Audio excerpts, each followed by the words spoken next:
बिस्मिल्लाहिर्रहमानिर्रहीम। मैं doctor Ahmad, pharmacy तकनीशियन part 1 के बच्चों के लिए हम बायोकेमिस्ट्री का सब्जेक्ट पढ़ रहे हैं और आज हमारा बायोकेमिस्ट्री का सेकंड लेक्चर है। फ़र्स्ट लेक्चर में हमने बायोकेमिस्ट्री का इंट्रोडक्शन पढ़ा था कि बायोकेमिस्ट्री क्या होती है और फिर हमने उसकी कुछ जो एप्लीकेशंस थी, कुछ इम्पोर्टेंट्स थी, उनको हमने डिस्कस किया था। तो आज हमारा बायोकेमिस्ट्री का सेकंड लेक्चर है और सेकंड लेक्चर का हमारा जो टॉपिक है वो कार्बोहाइड्रेट्स हैं। तो कार्बोहाइड्रेट्स आप बच्चों के लिए एक बहुत ही इम्पोर्टेंट टॉपिक है, तो इसको आपने बहुत अच्छे से इसको याद भी करना है और इसको समझना भी है। अच्छा, अगर हम कार्बोहाइड्रेट्स की इम्पोर्टेंस की बात करें ना, तो कार्बोहाइड्रेट्स हमारे लिए एक बायोलॉजिकल मॉलिक्यूल है जो हम डेली बेसिस पे जो फूड खा रहे हैं ना, उसका एक लाजमी। अच्छा, कार्बोहाइड्रेट्स ये आगे हमारे टॉपिक लिपिड आएंगे, प्रोटीन्स आएंगे, लेकिन उनकी निस्बत कार्बोहाइड्रेट्स ज़्यादा इम्पोर्टेंट हैं। क्यों इम्पोर्टेंट हैं? अगर मैं आपको एक छोटी सी एग्जांपल दूँ कि आप बच्चों ने ना किसी से ब्लड लिया होगा या किसी को दिया होगा या सुना होगा कि फ़लाँ ने फ़लाँ को ब्लड दिया है। अब देखें, जैसे ही हम किसी को ब्लड देते हैं ना, तो फ़ौरन कहा जाता है कि जिसने ब्लड दिया उसको जूस पिलाया जाए। तो अब देखें, ब्लड देने वाले को हम जूस क्यों पिला रहे हैं? क्योंकि जूस के अंदर कार्बोहाइड्रेट्स होते हैं और जैसे ही कार्बोहाइड्रेट्स आपकी बॉडी में जाते हैं तो ये कार्बोहाइड्रेट्स आपकी बॉडी के लिए क्विक सोर्स ऑफ एनर्जी है कि आपकी बॉडी को सबसे पहले जो एनर्जी मिलनी है वो कार्बोहाइड्रेट से मिलनी है। अब लिपिड और प्रोटीन भी हम खाते हैं, लेकिन उनसे एनर्जी आपको जल्दी नहीं मिलती। जल्दी एनर्जी आपको कार्बोहाइड्रेट से मिलनी है, क्योंकि आपके मुंह के अंदर जो सलाइवा है ना, सलाइवा के अंदर एक एंजाइम होता है एमाइलेज। तो ये एमाइलेज कार्बोहाइड्रेट को मुंह के अंदर ही आपका डाइजेस्ट कर देता है। तब देखें, कार्बोहाइड्रेट आपके मुंह के अंदर डाइजेस्ट हो रहा है तो वहीं से आपको एनर्जी मिलनी स्टार्ट होगी। लेकिन जो लिपिड आप खाते हैं वो आपका स्मॉल इंटेस्टाइन, और जो प्रोटीन है वो आपके स्टमक में जाके हज़म हो रही है, तो वहाँ से एनर्जी मिलने में टाइम लगता है। ठीक है, तो अब हम अपना जो टॉपिक है कार्बोहाइड्रेट, इसको हम स्टार्ट करते हैं। तो सबसे पहले देखिएगा, कार्बोहाइड्रेट्स के नाम के ऊपर अगर आप गौर करें तो इसमें दो वर्ड्स आपको नज़र आएंगे। एक वर्ड इसमें ये देखें कार्बो है, दूसरा हाइड्रेट है। ठीक है, कार्बो मतलब कार्बन और हाइड्रेट हम कहते हैं पानी को। तो ये वाला जो कार्बोहाइड्रेट्स का जो लफ्ज़ी मतलब बनता है उसको कहते हैं हाइड्रेटेड कार्बन, कि ऐसा कार्बन जिसमें पानी शामिल हो, कि कार्बन के अंदर अगर हम पानी को शामिल कर दें तो वो क्या बन जाएगा? कार्बोहाइड्रेट। सिंपल सी बात है। तो ये कार्बोहाइड्रेट्स के मैंने साथ दूसरे नाम लिखे हैं कि इनको आप और किन किन नामों से आप इनको बुला सकते हैं। तो कार्बोहाइड्रेट्स को आप सैकराइड भी कहते हैं। अब देखें, कार्बोहाइड्रेट्स को हम सैकराइड क्यों कहते हैं? क्योंकि हमारे पास ये जो लफ्ज़ सैकराइड है ना, ये यूनानी ज़बान का एक लफ्ज़ है सैक्रोन, वहाँ से निकला है, और सैक्रोन का मतलब होता है शुगर। तो इसलिए कार्बोहाइड्रेट्स को हम शुगर भी कहते हैं, क्योंकि मोस्टली कार्बोहाइड्रेट्स का जो टेस्ट होता है स्वीट होता है, मीठे होते हैं, तो इसलिए इनको हम शुगर्स भी कहते हैं। ठीक है, तो इनका दूसरा नाम सैकराइड है, इनको आप शुगर भी कहते हैं और इनको आप हाइड्रेटेड कार्बन भी कह सकते हैं। अच्छा, इसके बाद हम जो कार्बोहाइड्रेट, इसकी डेफिनेशन की तरफ आते हैं कि ये कार्बोहाइड्रेट्स होते क्या हैं। ठीक है, तो इसकी डेफिनेशन में ना दो तीन चीज़ें हैं जो आपने बहुत अच्छे से याद रखनी है। अब देखें, इसकी डेफिनेशन में ना कुछ मुश्किल लफ्ज़ आ रहे हैं जो हो सकता है आपने पहली दफ़ा सुने हो, लेकिन आपने परेशान नहीं होना। ठीक है, तो इन लफ्ज़ों का हम अच्छे से समझते हैं, फिर आपको इसकी जो डेफिनेशन है वो अच्छे से समझ आ जाएगी। अब देखें, पहला लफ्ज़ इसमें पॉलीहाइड्रोक्सी है। ठीक है, दूसरा लफ्ज़ इसमें एल्डिहाइड है और तीसरा लफ्ज़ इसमें कीटोन है। ये तीन लफ्ज़ जो आपको मुश्किल लगेंगे। तो पहले हम वन बाय वन ये जो तीन लफ्ज़ हैं इनका मतलब समझ लेते हैं ये क्या होते हैं। तो पहले हम बात करते हैं पॉलीहाइड्रोक्सी के हैं। अब देखें, पॉली का मतलब होता है मैनी और हाइड्रोक्सी कहते हैं हाइड्रोक्सल ग्रुप को, कि ऐसा कंपाउंड जिसके अंदर बहुत सारे हाइड्रोक्सल ग्रुप हों उसको हम पॉलीहाइड्रोक्सी कहते हैं। अब देखें, आपके सामने मैंने ये मेरे पास एक कार्बोहाइड्रेट का ये एग्जाम्पल है जिसको हम कहते हैं राइबोज। राइबोज एक कार्बोहाइड्रेट है। तो ये देखें, यहाँ मैंने ना ये राइबोज का स्ट्रक्चर ड्रा किया है कि राइबोज में 5 कार्बन होते हैं, 1 2 3 4 5। ठीक है, तो यहाँ पे देख लें, इसकी यहाँ पे ये देखें, ये कौन सा ग्रुप आपको नज़र आ रहा है? OH ग्रुप नज़र आ रहा है। ये भी OH ग्रुप है। ठीक है, ये भी OH ग्रुप है, ये भी OH ग्रुप है। तो ये OH ग्रुप को हम कहते हैं हाइड्रोक्स ग्रुप। तो ये देख लें, यहाँ से आपको पॉलीहाइड्रोक्सी का मतलब समझ आ गया ना, कि राइबोज एक कार्बोहाइड्रेट और इसके अंदर आपको बहुत सारे हाइड्रोक्स ग्रुप नज़र आ रहे हैं, इसलिए हम इसको कहते हैं पॉलीहाइड्रोक्सी। अब दूसरा लफ्ज़ है एल्डिहाइड। अब एल्डिहाइड लफ्ज़ कहाँ से आया है? तो हमारे पास बायोकेमिस्ट्री में हम एक ग्रुप यूज़ करते हैं जिसका नाम है एल्डिहाइड ग्रुप। ठीक है, तो अब देखें ये वाला जो एल्डिहाइड ग्रुप है उसका फार्मूला ये होता है कि दरमियान में देखें कार्बन है और कार्बन का डबल बॉन्ड है ऑक्सीजन के साथ और इसका एक बॉन्ड है हाइड्रोजन के साथ और एक बॉन्ड इसका फ्री है। क्योंकि जो कार्बन है ना इसकी वैलेंसी 4 है, मतलब इसने 4 बॉन्ड बनाने होते हैं और ये 4 कोवैलेंट बॉन्ड बनते हैं। तो देखें 2 बॉन्ड इसके ऑक्सीजन के साथ बन रहे हैं, एक इसका हाइड्रोजन के साथ बन रहा है, लेकिन चौथा बॉन्ड इसका फ्री है। तो सिंपल ना कि कार्बन ने कितने बॉन्ड बनाने हैं, तो इसको सिंपल आपने इस तरह याद रखना है कि जिस तरह एक बंदा 4 शादियाँ नहीं करता, तो इस तरह कार्बन ने 4 शादियाँ करनी हैं बस। तो अगर ये 4 शादियों वाला कंसेप्ट आपके माइंड में आ जाएगा ना, तो आपको कभी नहीं भूलेगा कि ये वाला जो कार्बन है इसने कितने बॉन्ड बनाने हैं।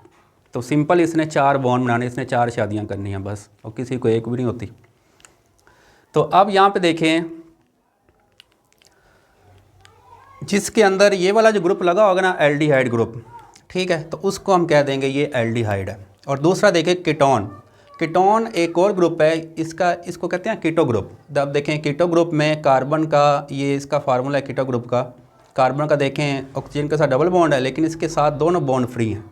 ठीक है, यहाँ पे एक हाइड्रोजन है लेकिन यहाँ पे कोई हाइड्रोजन नहीं है। तो ये एल्डिहाइड और कीटो ग्रुप में फ़र्क है।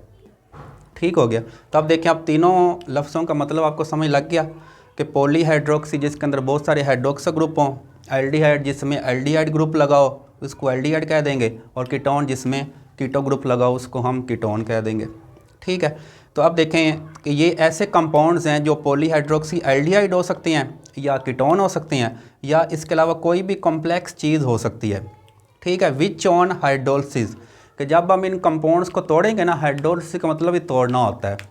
ठीक है, तो गिव पॉलीहाइड्रोक्सी एल्डिहाइड और कीटोन, कि जब हम इनको तोड़ेंगे ना तो उनके टूटने से जो नई चीज़ बनेगी तो वो भी क्या होगी, वो भी पॉलीहाइड्रोक्सी एल्डिहाइड और कीटोन ही होगी।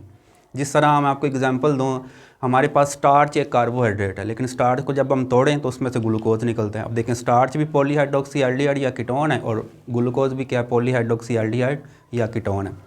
तो ये कार्बोहाइड्रेट्स की डेफिनेशन है। ठीक है, इसको अपने अच्छे से याद रखना है।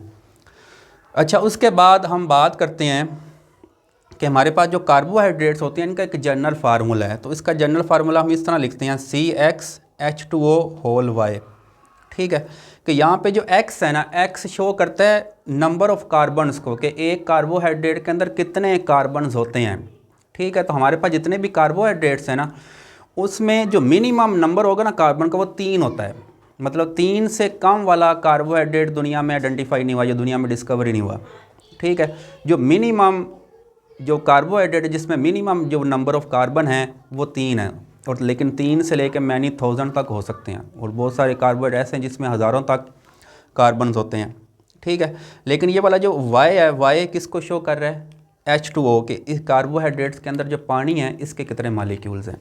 तो ये इसका जनरल फार्मूला है। लेकिन अब ये अगर इसका जनरल फार्मूला ये है, लेकिन इसमें कुछ एक्सेप्शनल केसेस भी आ जाते हैं कि ज़रूरी नहीं है कि जिन चीज़ों के अंदर ये कार्बन हो और ये पानी हो तो उसको हम कार्बोहाइड्रेट कहेंगे, ऐसा नहीं है। अब देखें, कुछ एक्सेप्शनल केसेस मैंने कुछ नाम लिखे हैं, जिस तरह फॉर्मिक एसिड है, लैक्टिक एसिड है, एसिटिक एसिड है। तो इनके फार्मूले में भी कार्बन है और वाटर है। ठीक है, लेकिन ये कार्बोहाइड्रेट्स नहीं है। तो ये कुछ एक्सेप्शनल केसेस हैं। अच्छा, इसके बाद हमने बात करनी है, हमारे पास ये जो कार्बोहाइड्रेट्स हैं इनका सोर्स क्या है, ये आपको कहाँ से मिलते हैं। तो अब देखें, इसका जो सबसे बड़ा जो सोर्स है कि जहाँ से आपको ये मिल रहे हैं वो ग्रीन प्लांट्स हैं। अब देखें, दुनिया में जितने भी प्लांट्स हैं वो एक अमल करते हैं, उस अमल को हम फोटोसिंथेसिस कहते हैं। फोटोसिंथेसिस एक ऐसा अमल है जिसमें प्लांट अपनी फूड खुद बना रहे हैं। अब देखें, फोटोसिंथेसिस का इक्वेशन देखें, इसमें प्लांट कार्बन डाइऑक्साइड यूज़ करते हैं, पानी यूज़ करते हैं, और उसके रिजल्ट में देखें ये क्या बन रहा है, ये ग्लूकोज बन रहा है, और ग्लूकोज आपके पास एक कार्बोहाइड्रेट है। ठीक है, तो नेचुरली ग्रीन प्लांट्स फोटोसिंथेसिस के जरिए कार्बोहाइड्रेट्स बना रहे हैं। तो ग्रीन प्लांट्स के यहाँ कार्बोहाइड्रेट का सोर्स हैं। उसके बाद अदर सोर्सेज की बात करें, हम जितनी भी सब्जियां खा रहे हैं, ठीक हो गया, सब्जियों में देखें पोटैटोज़ हैं, कैरेट, हम गाजर खाते हैं, लगवीम ये जो फलीदार प्लांट्स हो जिस तरह मटर होता है, पीनट्स ये मूंगफली वगैरह होते हैं, एंड जितने भी हम फल खाते हैं सब के अंदर कार्बोहाइड्रेट्स मौजूद हैं। तो ये सारी चीज़ें कार्बोहाइड्रेट का सोर्स हैं। हम जो मिल्क पीते हैं, दूध पीते हैं, हमारे दूध के अंदर लैक्टोज शुगर होती है, तो लैक्टोज क्या है, कार्बोहाइड्रेट है। ठीक हो गया। अच्छा, उसके बाद ना हम बात करते हैं कि हमारे पास ये जो कार्बोहाइड्रेट्स हैं ना, इनके ना आपको दो किस्म के स्ट्रक्चर नज़र आते हैं, मतलब ये दो किस्म के स्ट्रक्चर बनाते हैं। एक इनके ये देखें स्ट्रेट चेन स्ट्रक्चर बनता है और दूसरा इनके कुछ साइक्लिक स्ट्रक्चर बनते हैं, मतलब ये साइकिल की फॉर्म में भी आ जाते हैं। तो स्ट्रेट चेन तो हम यहाँ पे बात कर चुके हैं, ये सारे इसके स्ट्रेट चेन स्ट्रक्चर बने हुए हैं। मतलब ये देखें स्ट्रेट चेन चल रही है, जिस तरह देखें यहाँ मैंने राइबोस का स्ट्रक्चर बनाया है और यहाँ मैंने फ्रक्टोज का। अच्छा ये मैं आपको बताना भूल गया। अब देखें ये वाला जो राइबोस है इसमें देखें ये कौन सा ग्रुप लगा हुआ है, ये एल्डिहाइड ग्रुप लगा हुआ है। ठीक हो गया, तो इसलिए हम ये वाला जो राइबोस है इसको आप एल्डो शुगर भी कह सकते हैं। ठीक है, लेकिन देखें ये फ्रक्टोज का स्ट्रक्चर है। फ्रक्टोज में देखें ये कौन सा ग्रुप लगा हुआ है, ये कीटो ग्रुप लगा हुआ है। ठीक है, तो फ्रक्टोज को आप क्या कह सकते हैं, ये आपके पास एक कीटो शुगर है।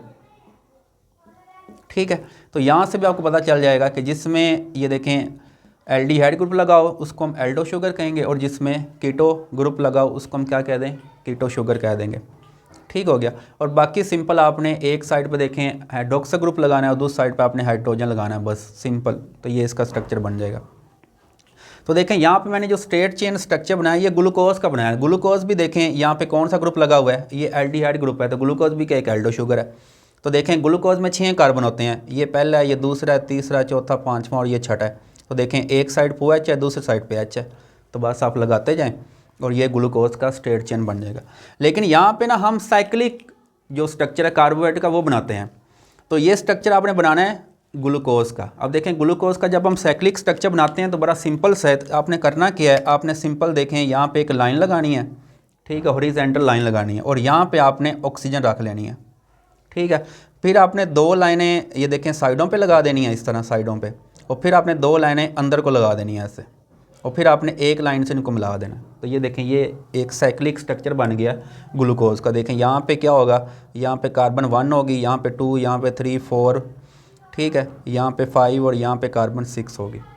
ठीक है, तो देखें ये 1 है, 2 है, 3 है, 4 है, ये 5 है और ये कार्बन 6 है। तो देखें ऊपर इसका हाइड्रोजन जाएगा, नीचे OH, तो एक साइड पे H एक साइड पे OH लगाते जाएं। ठीक है, तो ये देखें ये किसका स्ट्रक्चर बन रहा है, ये ग्लूकोज का साइक्लिक स्ट्रक्चर बन गया है, देख लें सिंपल सा। ठीक है, ये देखें, तो ये आपके पास ग्लूकोज का साइक्लिक स्ट्रक्चर बन गया। नेक्स्ट हमारे पास है फंक्शंस ऑफ कार्बोहाइड्रेट्स के। कार्बोहाइड्रेट्स के क्या फंक्शन है, इनकी क्या इंपॉर्टेंस होती है। तो ये देखें इसका जो पहला काम है, कार्बोहाइड्रेट्स हमारे लिए मेजर सोर्स ऑफ एनर्जी हैं। ये मैं आपको पहले ही बता चुका हूँ कि हमें जो एनर्जी मिल रही है वो कार्बोहाइड्रेट से मिलती है और carbohydrates quick source of energy है हमारी बॉडी के लिए। तो अब देखें हम कार्बोहाइड्रेट से कैसे एनर्जी लेते हैं। तो हमारी बॉडी के अंदर एक अमल होता है जिसको कहते हैं रेस्पिरेशन, और ये हमारे सेल के अंदर हो रहा है। ठीक है, जिसमें आपके पास ग्लाइकोलाइसिस आ जाती है, Krebs cycle, electron transport chain. तो ये सारा रेस्पिरेशन है जिसके रिजल्ट में हम ग्लूकोज से क्या निकाल रहे हैं, ATP को निकाल रहे हैं और ATP एनर्जी है। तो अब यहाँ पे देखें ये आपके पास ग्लूकोज है, ये इसका इक्वेशन है रेस्पिरेशन की, किस में होता क्या है कि आपने ग्लूकोज लेना है और ये ग्लूकोज आपको कहाँ से मिलता है, आपकी फूड से, जो हम डेली बेसिस जो फूड खा रहे हैं उससे आपको ग्लूकोज मिल रहा है। तो ग्लूकोज को हम ऑक्सीजन की मौजूदगी में तोड़ते हैं। ठीक है, तो जैसे ही तोड़ते हैं इसमें से 2 चीज़ें निकलती हैं, एक कार्बन डाइऑक्साइड निकलता है, दूसरा पानी निकलता है और साथ ही यहाँ पे देखें एनर्जी निकलती है। ठीक है, और ये एनर्जी आपकी बॉडी यूज़ करती है अपनी डेली जो वो काम कर रही है। तो इसलिए हम कहते हैं कि ये कार्बोहाइड्रेट्स की हमारे लिए मेजर सोर्स ऑफ एनर्जी है। अब देखें नोट में मैंने एक चीज़ लिखी है, अगर आपके पास 1 ग्राम कार्बोहाइड्रेट्स हो ना तो इससे आपको 4 कैलोरी एनर्जी मिलती है। एनर्जी को हम कैलोरीज़ में और या किलो कैलोरीज़ में मेजर करते हैं कि 1 किलो कैलोरी में 1000 कैलोरीज़ होती हैं। तो 1 ग्राम कार्बोहाइड्रेट से आपको कितनी एनर्जी मिलती है, 4 कैलोरी एनर्जी मिलती है। ठीक हो गया। अच्छा, उसके बाद दूसरा इसका जो फंक्शन है वो है कंस्ट्रक्शन ऑफ बॉडी ऑर्गन्स। अच्छा देखें ये हम ना पहले ही बात कर चुके हैं, आपकी बॉडी के जितने भी ऑर्गन्स हैं ना, जितने भी स्ट्रक्चर्स हैं, वो उसमें 3 चीज़ें लाजमी होती हैं। उसमें लिपिड्स होते हैं, उसमें प्रोटीन होता है और इसमें कार्बोहाइड्रेट्स होते हैं। तो आपके जितने भी बॉडी ऑर्गन्स हैं, ठीक है, उसमें आपको क्या नज़र आएंगे, कार्बोहाइड्रेट्स नज़र आएंगे। अच्छा, उसके बाद तीसरा इसका फंक्शन देखिएगा, provide nutrients to friendly bacteria. आपका जो डाइजेस्टिव सिस्टम होता है ना, जिसमें आपका स्टमक है या स्मॉल लार्ज इंटेस्टाइन है, ठीक है, तो हमारे डाइजेस्टिव सिस्टम के अंदर कुछ ऐसे बैक्टीरिया पाए जाते हैं जो आपकी बॉडी के लिए फ़ायदेमंद हैं। ठीक है, लेकिन अगर वो आपकी बॉडी के लिए फ़ायदेमंद है, फिर उनको आपकी बॉडी में रहने के लिए कुछ फूड भी चाहिए होते हैं, क्योंकि ज़िंदा दोनों रहना है ना। तो आपके जो कार्बोहाइड्रेट्स हम खा रहे हैं, तो कार्बोहाइड्रेट्स इन बैक्टीरिया को क्या दे रहे हैं, एनर्जी दे रहे हैं, इनको न्यूट्रिएंट्स दे रहे हैं, इनको फूड दे रहे हैं। तो अगर हम बैक्टीरिया को फूड दे रहे हैं तो बैक्टीरिया हमारे लिए काम करेंगे और हमारी जो डाइजेशन का अमल है उसको तेज़ कर देंगे और हम हेल्दी रहेंगे, ठीक है। लेकिन अपनी बॉडी में इन बैक्टीरिया को पालने के लिए आपको कार्बोहाइड्रेट्स चाहिए, ठीक है। तो ये इसका तीसरा फंक्शन था। और चौथा इसका फंक्शन है, आपकी बॉडी के अंदर वाटर मिनरल बैलेंस होता है कि पानी का और मिनरल्स जिसमें जितने भी नमकियात हैं तो उनका ना पानी के साथ बैलेंस होना चाहिए। तो ये कार्बोहाइड्रेट्स क्या करते हैं, उस बैलेंस को मेंटेन रखने में हेल्प करते हैं। तो ये थे हमारे फंक्शंस के बाद हम आ गए हैं कार्बोहाइड्रेट्स की क्लासिफिकेशन के ऊपर कि कार्बोहाइड्रेट्स को हम कितने ग्रुप्स में डिवाइड कर सकते हैं। तो यहाँ पे देखें, हम कार्बोहाइड्रेट्स को 4 मेजर ग्रुप्स में डिवाइड करते हैं। तो देखें, पहले ग्रुप को हम कहते हैं मोनोसैकराइड। तो अब देखें, अगर हम इस ग्रुप की बात करें तो इस ग्रुप में 2 लफ्ज़ आपको नज़र आएंगे, एक मोनो है, दूसरा सैकराइड है। मोनो का मतलब ही एक होता है और सैकराइड करते हैं कार्बोहाइड्रेट्स को। मतलब ये ऐसा ग्रुप है कार्बोहाइड्रेट्स का जिसमें क्या होगा, जिसमें एक एक कार्बोहाइड्रेट होगा बस, ठीक हो गया। जिसमें देखें हैविंग 1 शुगर मॉलिक्यूल। अब देखें, अगर मैं मोनोसैकराइड का आपको एग्जांपल दूं तो अब देखें, हमारे पास जो ग्लूकोज है ये एक मोनोसैकराइड है, राइबोज है ये एक मोनोसैकराइड है, फ्रक्टोज एक मोनोसैकराइड है। क्योंकि आप ग्लूकोज को या ये वाला जो राइबोज है इसको आप मज़ीद ब्रेक ही नहीं कर सकते। तो एक सिंगल मालिक्यूल है शुगर का। तो अगर एक सिंगल मालिक्यूल हो शुगर का तो उसको हम कहते हैं मोनोसैकराइड। अब देखें, जो दूसरा ग्रुप है उसको कहते हैं डाइसैकराइड। अब देखें, डाई का मतलब 2 होता है, डाई कहते हैं 2 को हैं, और सैकराइड कार्बोहाइड्रेट्स। मतलब ये ऐसा ग्रुप है जिसके अंदर जो कार्बोहाइड्रेट होगा उसके अंदर आपको 2 शुगर के मालिक्यूल नज़र आएंगे। अब देखें, यहाँ मैंने लिखा है हैविंग 2 शुगर मालिक्यूल्स। जिस तरह आपको मैं इसकी एग्जांपल दूँ, हमारे पास होता है सुक्रोज़। अब देखें, सुक्रोज़ हमारी आम चीनी है जो हम अपने घरों में यूज़ कर रहे हैं, तो उसका नाम है सुक्रोज़। लेकिन देखें, ये जो सुक्रोज़ है इसके अंदर आपको 2 शुगर्स के मालिक्यूल नज़र आते हैं। एक इसके अंदर आपको ग्लूकोज मिलता है और दूसरा इसके अंदर आपको फ्रक्टोज़ मिलता है। तब देखें, ग्लूकोज और फ्रक्टोज़ के मिलने से सुक्रोज़ बनता है। तो सुक्रोज़ आपके पास के एक डाइसैकराइड है जिसके अंदर 2 शुगर के मालिक्यूल होंगे। उसके बाद तीसरा ग्रुप है अलिगोसैकराइड्स। अब देखें, अलिगो में 3 से लेकर 10 तक, मतलब 3 से लेकर 10 तक शुगर के मालिक्यूल्स होते हैं, तो उनको हम कहेंगे अलिगोसैकराइड्स। और चौथा ग्रुप आपका है पॉलीसैकराइड, जो लास्ट ग्रुप है। अब देखें, पॉली का मतलब मैनी होता है। तो अगर आपके पास एक कार्बोहाइड्रेट के अंदर 10 से ज़्यादा शुगर के मालिक्यूल हैं, 10 से ज़्यादा, मोर देन 10, तो उसको हम कहेंगे पॉलीसैकराइड। जिस तरह हमारे पास यहाँ पे एग्जांपल्स हैं, स्टार्च की एग्जांपल है, ठीक है, ग्लाइकोजन की एग्जांपल है। तो देखें, ये सारे पॉलीसैकराइड्स और इनके अंदर बहुत सारे ये जो ग्लूकोज हैं वो मालिक्यूल्स आपको मिलेंगे। तो ये 4 ग्रुप्स हैं कार्बोहाइड्रेट्स के, जिसमें एक ही शुगर का मालिक्यूल होगा उसको मोनो कहेंगे, जिसमें 2 होंगे उसको डाई कहेंगे, और जिसमें 3 से लेकर 10 तक होंगे उसको अलिगो कहेंगे, और जिसमें 10 से ज़्यादा होंगे उसको हम पॉली कहेंगे। अच्छा, इसके बाद हमारे पास है, अब हम 1 बाय 1 ये जो ग्रुप्स हैं इनकी प्रॉपर्टीज़ को डिस्कस करते हैं कि इनकी खसूसियात क्या होते हैं। तो फर्स्ट हमारे पास है मोनोसैकराइड्स की क्या प्रॉपर्टीज़ हैं। तो अब देखें, यहाँ मैंने 4 प्रॉपर्टीज़ लिखी हैं। मोनोसैकराइड क्या होती हैं, स्वीट इन टेस्ट होते हैं। जैसे ग्लूकोज है, ग्लूकोज का आप मुंह में रखें तो उसका टेस्ट मीठा होता है। तो कैन नॉट बी हाइड्रोलाइज। अब देखें, जो मोनोसैकराइड है वो है ही एक शुगर, तो एक शुगर को आप मज़ीद तोड़ ही नहीं सकते। जिस तरह ग्लूकोज है, राइबोज का मज़ीद नहीं तोड़ सकते। मोर सोलबिलिटी, मतलब ये जो मोनोसैकराइड्स होते हैं इनकी पानी में हल होने की एबिलिटी ज़्यादा है। ये फ़ौरन आप पानी में उसको डालें, फ़ौरन पानी में हल हो जाएंगे। और उसके बाद देखिएगा, ये जो मोनोसैकराइड्स हैं ये आगे 2 किस्म के होते हैं, या तो ये एल्डो शुगर होते हैं या ये कीटो शुगर होते हैं। ये हम पहले ही बात कर चुके हैं। जिसके अंदर एल्डिहाइड ग्रुप होगा उसको हम एल्डो शुगर कहेंगे, और जिसके अंदर कीटो ग्रुप होगा उसको हम क्या कह देंगे, कीटो शुगर कह देंगे। जिस तरह ग्लूकोज एक एल्डो शुगर है और ये फ्रक्टोज क्या है, आपके पास एक कीटो शुगर है। अच्छा, इसके बाद ये जो मोनोसैकराइड्स हैं इनकी क्लासिफिकेशन आ गई हमारे पास कि ये कितनी किस्म के होते हैं, और ये हमने क्लासिफिकेशन करनी है on the basis of functional group. कि आप देखें, आपके पास 2 ही फंक्शनल ग्रुप है, एक एल्डिहाइड ग्रुप है और दूसरा कौन सा, कीटो ग्रुप है। तो आप देखें, जिस मोनोसैकराइड के अंदर एल्डिहाइड ग्रुप होगा उसको हम एल्डोज कह देंगे, और जिसके अंदर कीटो ग्रुप होगा उसको हम कीटोज कह देंगे। अब देखें, एल्डोज की मैंने यहाँ पे कुछ एग्जांपल लिखी हैं। ग्लूकोज आपके पास एक एल्डो शुगर है, राइबोज एक एल्डो शुगर है, और एरिथ्रोज, तो ये आपके पास एक एल्डो शुगर है। लेकिन यहाँ पे देखें जो कीटोज़ हैं जिनके अंदर कीटो ग्रुप पाया जाता है, तो उसमें कौन सी एग्जांपल हैं, ये देखें फ्रक्टोज़ आपके पास एक कीटो शुगर है, राइबोलोज़ एक कीटो शुगर है, और इथ्रोलोज़ तो ये भी क्या है, एक कीटो शुगर है। तो ये 3 एग्जांपल्स ये एल्डो शुगर की हैं और ये 3 एग्जांपल हैं कीटो शुगर की। अच्छा, उसके बाद हम आते हैं डाइसैकेराइड्स के ऊपर कि आपके पास जो डाइसैकेराइड्स हैं इनकी प्रॉपर्टीज़ क्या होती हैं। तो अच्छा, ये ना बात आपने याद रखनी है क्योंकि डाइसैकेराइड मोनोसैकेराइड से बड़े कार्बोहाइड्रेट्स हैं, ठीक है, और इसके अंदर कार्बन की जो तादाद बढ़ती जा रही है, ठीक है। तो जैसे ही कार्बन की तादाद बढ़ती है ना तो 2 फ़र्क लाजमी आते हैं। एक तो क्या होता है, लेस स्वीट इन टेस्ट, कि आप देखें मोनोसैकेराइड मोर स्वीट थे, लेकिन अगर आप मोनोसैकेराइड को डाइसैकेराइड से कंपेयर करें तो डाइसैकेराइड मोनोसैकेराइड की निस्बत लेस स्वीट इन टेस्ट होंगे क्योंकि इसमें अंदर कार्बन की तादाद ज़्यादा होगी है। और दूसरा देखिए इनकी सोलबिलिटी भी कम हो जाएगी। मोनोसैकेराइड पानी के अंदर ज़्यादा सोलबल हैं, लेकिन ये देखें ये लेस सोलबल इन वाटर हैं, तो ये इनकी स्वीटनेस भी कम हो गई है और इनकी सोलबिलिटी भी कम हो गया। और आप देखें जब डाइसैकेराइड को हम तोड़ते हैं तो इससे आपको क्या मिलते हैं, 2 मोनोसैकेराइड मिलते हैं। जिस तरह मैं आपको एग्जांपल दी, सुक्रोज आपकी जो आम चीनी है, इसको अगर हम तोड़ें तो उसमें से ग्लूकोज और फ्रक्टोज 2 मोनोसैकेराइड निकलते हैं।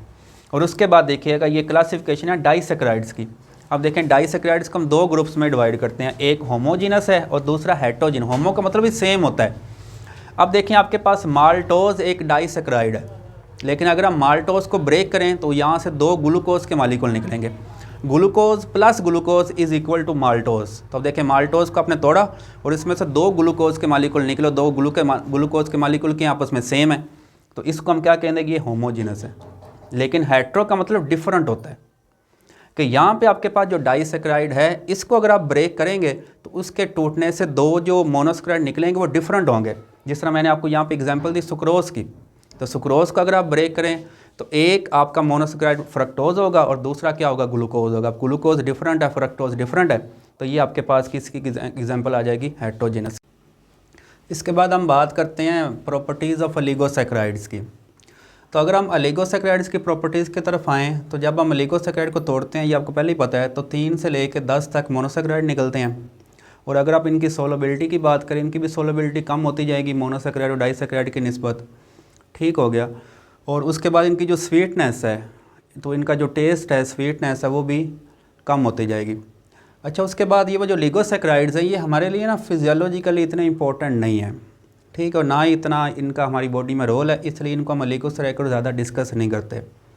उसके बाद हम आ जाते हैं प्रॉपर्टीज़ ऑफ पॉलीसैकेराइड। पॉलीसैकेराइड ज़्यादा इंपॉर्टेंट है। पॉलीसैकेराइड इसलिए इंपॉर्टेंट है क्योंकि दुनिया में सबसे ज़्यादा जो कार्बोहाइड्रेट पाए जाते हैं वो पॉलीसैकेराइड्स हैं। जिस तरह पॉलीसैकेराइड में कार्बोहाइड्रेट आते हैं जिसको सेलुलोज कहते हैं। अब देखें जो दुनिया में जितने भी प्लांट्स हैं सब की सेल वॉल सेलुलोज की बनी हुई है, तो इसलिए दुनिया में सबसे ज़्यादा पाए जाने वाला कार्बोहाइड्रेट सेलुलोज है।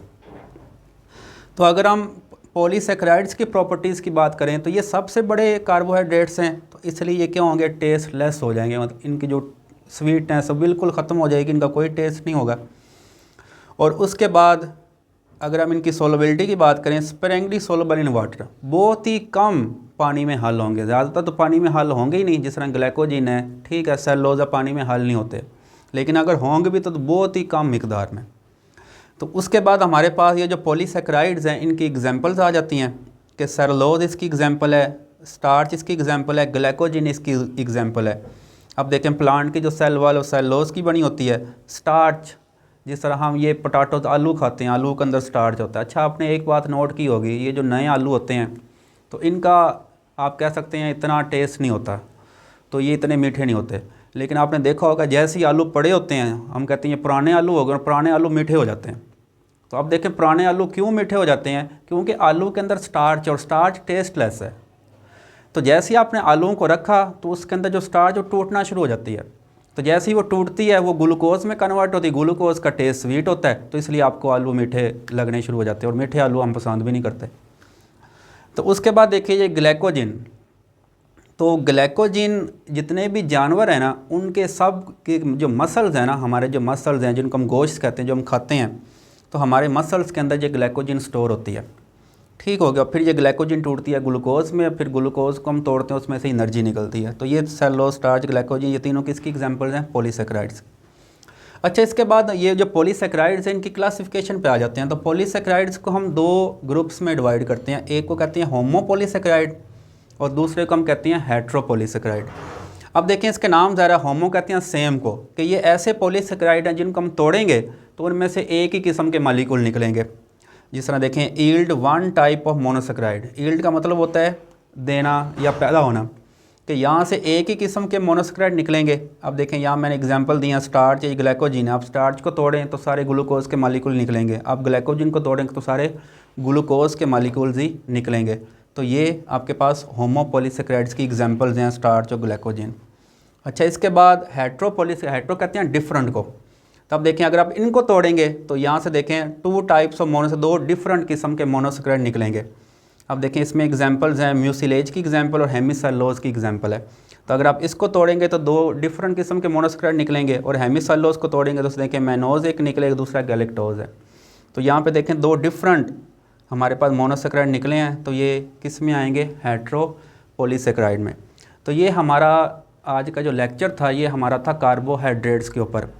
तो आज हमने जो पढ़ा इसका हम थोड़ा सा ओवरव्यू कर लेते हैं कि कार्बोहाइड्रेट्स में हमने उसको डिफ़ाइन किया कि कार्बोहाइड्रेट्स क्या होते हैं, ठीक है। और उसके बाद हम आ गए इसके स्ट्रक्चर्स के ऊपर। एक तो ये सिंपल चेन वाले स्ट्रक्चर बनाते हैं और दूसरा ये क्या करते हैं, साइक्लिक जो है वो स्ट्रक्चर बनाते हैं। अच्छा, इसके बाद हमने बात की थी कि ये वाले जो कार्बोहाइड्रेट्स होते हैं इनको ना हम दो ग्रुप्स में डिवाइड करते हैं। एक को हम एल्डो शुगर कह देते हैं, दूसरे को हम क्या कह देते हैं, कीटो शुगर के। जिसके अंदर एल्डिहाइड ग्रुप होगा उसको हम एल्डो शुगर कह देंगे, जिसका हम कीटो ग्रुप होगा उसको हम क्या कह देंगे, कीटो शुगर कह देंगे। अच्छा, उसके बाद हमने बात की थी कार्बोहाइड्रेट क्लासिफिकेशन की, कि हमने कार्बोहाइड्रेट्स को चार ग्रुप्स में डिवाइड कर दिया था। एक को आपने मोनोसेकेराइड कहा था कि जिसमें एक ही शुगर होगी वो मोनोसेकेराइड है, जिसमें दो होंगे उसको डाइसेकेराइड, जिसमें 3 से 10 तक होंगे वो लिगोसेकेराइड, जिसमें 10 से ज़्यादा होंगी वो क्या होंगे, पॉलीसेकेराइड्स होंगे। फिर हमने वन बाय वन मोनोसेकेराइड की प्रॉपर्टीज़ को डिस्कस किया कि इसकी प्रॉपर्टीज़ क्या हैं, और वो डाइसेकेराइड की प्रॉपर्टीज़ क्या हैं, ओलिगोसेकेराइड्स की क्या हैं, और फिर पॉलीसेकेराइड की। और फिर आगे हमने इनकी क्लासिफिकेशन भी देखे कि मोनोसेकेराइड को आगे हमने दो ग्रुप्स में डिवाइड कर दिया, एल्डोज और कीटोज में। इस तरह जो डाइसेकेराइड्स थे उनको हमने दो ग्रुप्स में डिवाइड कर दिया, ठीक है। तो इस तरह ओलिगोसेकेराइड्स और फिर एंड पे हमने जो पॉलीसेकेराइड्स था उनको भी हमने दो ग्रुप्स में डिवाइड कर दिया। एक को हमने होमोपॉलीसेकेराइड कह दिया और दूसरे को हमने हेट्रोपॉलीसेकेराइड कह दिया। तो ये हमारा आज का लेक्चर था। मैं उम्मीद करता हूँ मेरा लेक्चर आपको अच्छा लगा होगा। मिलते हैं नेक्स्ट लेक्चर के साथ। अल्लाह हाफिज़।